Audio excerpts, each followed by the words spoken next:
Good evening everyone. শতাব্দীর কিচেনে আপনাদের সবাইকে স্বাগত জানাই। আজকের রেসিপি সজনে পাতার ভর্তা। সজনে ডাঁটা কিংবা সজনে শাকের গুণাগুণ বলে শেষ করা যাবে না।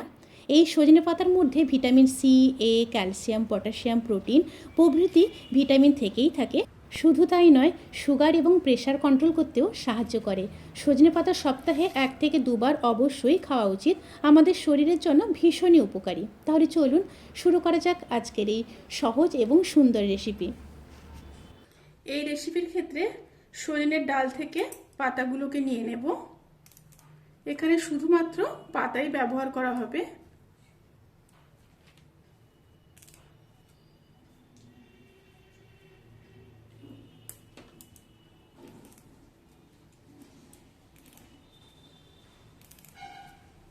এইভাবে সমস্ত পাতাগুলোকে ডাল থেকে নিয়ে নেব, তারপর ফিরে আসছি। ডাল থেকে সমস্ত সজনের পাতাগুলোকে নিয়ে নিয়েছি। এরপর কিন্তু খুব ভালোভাবে ধুয়ে নিতে হবে, কারণ সজনে পাতায় প্রচুর পোকামাকড় থাকে, বিশেষ করে মাকড়সাও থাকে। খুব ভালোভাবে বেছে ধুয়ে নিতে হবে। 3 থেকে 4 বার ভালোভাবে ধুয়ে নিয়ে তারপর ফিরে আসছি। প্রথমে কড়াইতে সর্ষের তেল দিয়ে দেব।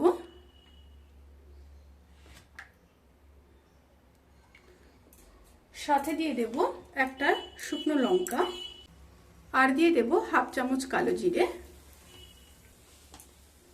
একটু নেড়ে নেব। তেল থেকে যখন সুন্দর একটা স্মেল বেরোতে শুরু করবে, সেই সময় দিয়ে দিতে হবে 6 থেকে 7টা রসুনের কোয়া। রসুনের কালারটা যখন দেখবেন হালকা ব্রাউন কালার হয়ে গেছে, সেই সময় শাকগুলোকে দিয়ে দেব।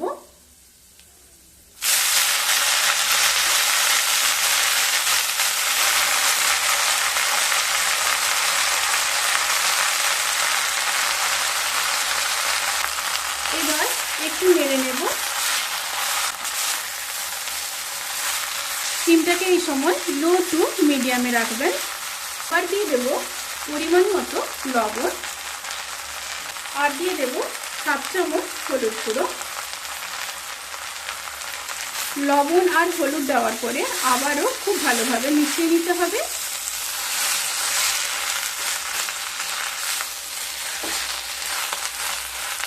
মিশিয়ে নিয়ে খুব সামান্য জল দিয়ে দেব, খুবই সামান্য জল দিয়ে আবারও মিশিয়ে নেব। মিশিয়ে নিয়ে ঢাকা দিয়ে শাকটা সেদ্ধ হওয়া পর্যন্ত অপেক্ষা করব।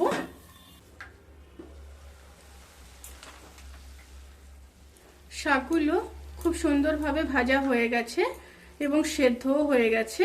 এরপর গ্যাস অফ করে দেব। গ্যাস অফ করে দিয়ে শাকগুলোকে ঠান্ডা করে নেব। শাকগুলো ঠান্ডা হয়ে গেছে। এবার একটা মিক্সার গ্রাইন্ডার বোলের মধ্যে শাকগুলোকে নিয়ে নেব। শাকগুলোকে নিয়ে খুব ভালোভাবে পেস্ট করে নেব।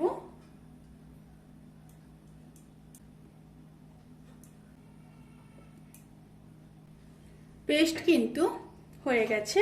আর পেস্ট করার সময় যদি অসুবিধে হয়, তাহলে কিন্তু অতি অবশ্যই অল্প জল দিয়ে পেস্ট করে নেবেন। আমিও অল্প জল দিয়ে পেস্টটাকে করে নিয়েছি।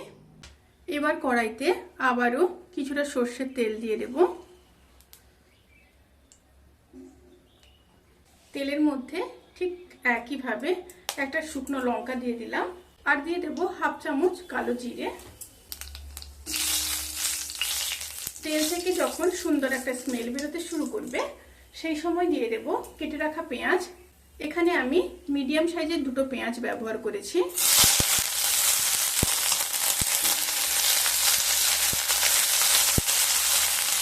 একটু নেড়ে নিলাম। সাথে দিয়ে দেব 6-7টা রসুনের কোয়া। পেঁয়াজ আর রসুনকে হালকা ব্রাউন কালার করে ভেজে নেব। পেঁয়াজ আর রসুন হালকা ব্রাউন কালার করে ভাজা হয়ে গেছে। এরপর শাকের পেস্টটাকে দিয়ে দেব।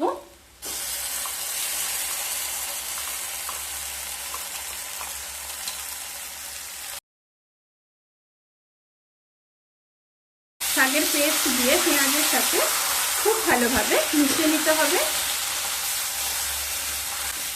এই সময় কিন্তু স্টিমটাকে মিডিয়ামে রেখেছি।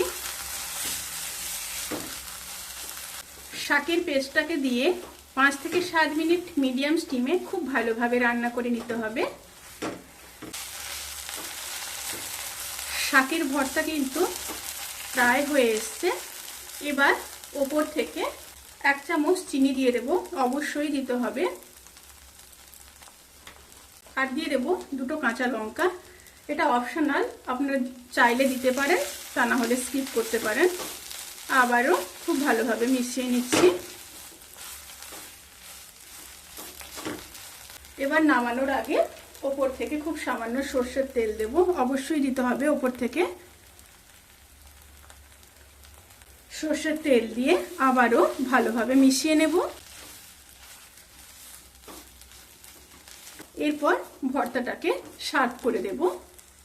ভিডিওটি কেমন লাগলো প্লিজ কমেন্ট করে জানাতে কিন্তু ভুলবেন না। যদি ভালো লেগে থাকে তাহলে সাবস্ক্রাইব করে পাশে থাকা বেল আইকন ক্লিক করে নোটিফিকেশান অল করে রাখবেন। তাতে করে আমি যত রেসিপি দেব সমস্ত লিঙ্ক আপনাদের কাছে পৌঁছে যাবে। আপনারা সবাই ভালো থাকবেন, সুস্থ থাকবেন, সাবধানে থাকবেন। আজকের মতো এই পর্যন্ত। পরের ভিডিওর জন্য অপেক্ষা করুন। টাটা।